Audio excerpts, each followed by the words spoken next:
Benvenuti su Culture and Education. In questo video ci troviamo nel cuore della Lombardia, a Prosto di Piuro, a pochi chilometri da Chiavenna, di fronte a una delle dimore più prestigiose e affascinanti del Cinquecento, Palazzo Vertemate Franchi. Eretto nella seconda metà del XVI secolo per volere dei fratelli Guglielmo e Luigi Vertemate Franchi, influenti commercianti, questo capolavoro rinascimentale è testimone di una storia drammatica. La sua posizione isolata permise all'edificio di salvarsi miracolosamente dalla terribile frana che nel 1618 sommerse il borgo di Piuro. Un'isola di bellezza e cultura emersa dal fango della storia. Mentre l'esterno, dalle linee eleganti e sobrie, mantiene una riservatezza quasi austera, è varcando la soglia che si svela l'anima opulenta e colta dei suoi antichi proprietari. Varchiamo il portale bugnato, sul quale sono incisi i nomi dei due fratelli e il loro stemma. Entriamo nell'atrio corridoio. Qui le pareti e i soffitti a volta sono riccamente dipinti a fresco. La decorazione non è casuale, essa celebra la fonte della ricchezza della famiglia. Incontriamo le allegorie dei quattro elementi, alle quali fanno riscontro, sulla volta, le figure di Giunone, Cerere, Bacco e Priapo. Un pantheon campestre che simboleggia il legame con la terra madre, dispensatrice di ricchezza e protettrice di orti, vigne, armenti e api. Salendo al piano rialzato, iniziamo il nostro viaggio attraverso sale che profumano di un tempo perduto. I dipinti a fresco che ammiriamo si ispirano in gran parte alle celebri Metamorfosi di Ovidio, un chiaro segno della raffinatezza culturale voluta dai Vertemate.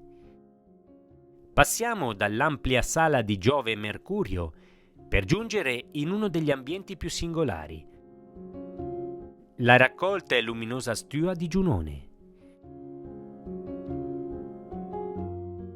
Le stue e i soffitti intarsiati sono considerate le vere meraviglie del palazzo. Qui, nella sala di Giunone, le pareti non sono affrescate, ma rivestite interamente in legno con pregevoli intarsi. La dea Giunone, dall'alto della volta, ci osserva sul suo carro trainato dai pavoni, mentre assiste ai misfatti del marito. È in questa sala che troviamo l'unica data esposta nel palazzo, leggibile in una tarsia, 1577. Curiosamente, dopo la frana del 1618, questa stessa stanza fu utilizzata anche per celebrare processi contro presunte streghe. Ma la filosofia dei Vertemate, due commercianti che seppero creare un ambiente raffinato senza badare a spese, è riassunta da un motto scolpito sopra la porta dello studiolo: Industria auget imperium. L'operosità, il darsi da fare nel commercio, accresce il potere. Proseguiamo il nostro percorso ammirando nel corridoio ritratti su tela di membri della famiglia Vertemate vissuti tra il XVI e il XVIII secolo. Questo corridoio ci conduce alla camera della signora e ad una seconda stua, posta proprio sopra la sala di Giunone. Anche questo locale è interamente rivestito in legno ed era riscaldato da una stufa tedesca. Si narra che fosse stata approntata, forse, per ospitare niente meno che Napoleone Bonaparte.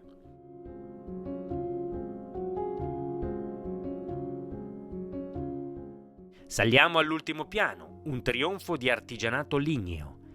Qui visitiamo una serie di sale i cui soffitti in legno, tutti diversi e finemente scolpiti, sono uno spettacolo a sé stante. Troviamo la sala degli amorini e la sala delle arti o degli amori.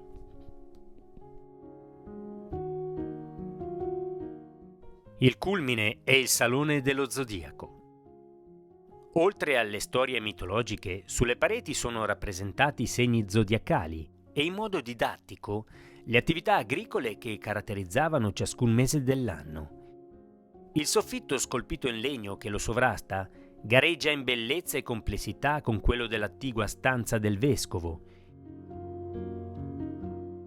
In quest'ultima dormirono illustri prelati di Como, come il cardinale Carlo Ciceri, durante le loro visite alla vasta diocesi.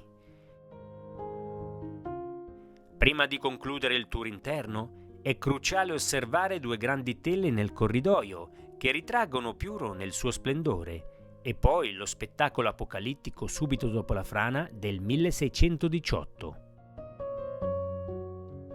Il palazzo, oggi casa museo del comune di Chiavenna, ospita una ricca collezione di arredi.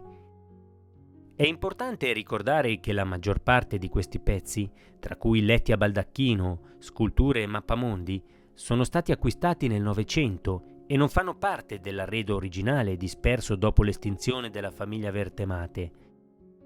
Tuttavia, essi contribuiscono a ricreare l'atmosfera sontuosa voluta dai suoi creatori.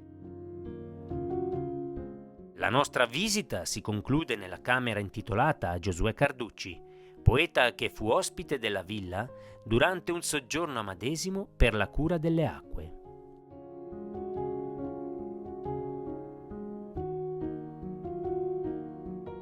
Palazzo Vertemate Franchi è molto più di una dimora storica. È un testamento del potere economico e del gusto artistico del Rinascimento lombardo. Le sue sale affrescate, i suoi meravigliosi soffitti intarsiati e le sue stue ci raccontano la storia di una famiglia e di un borgo perduto.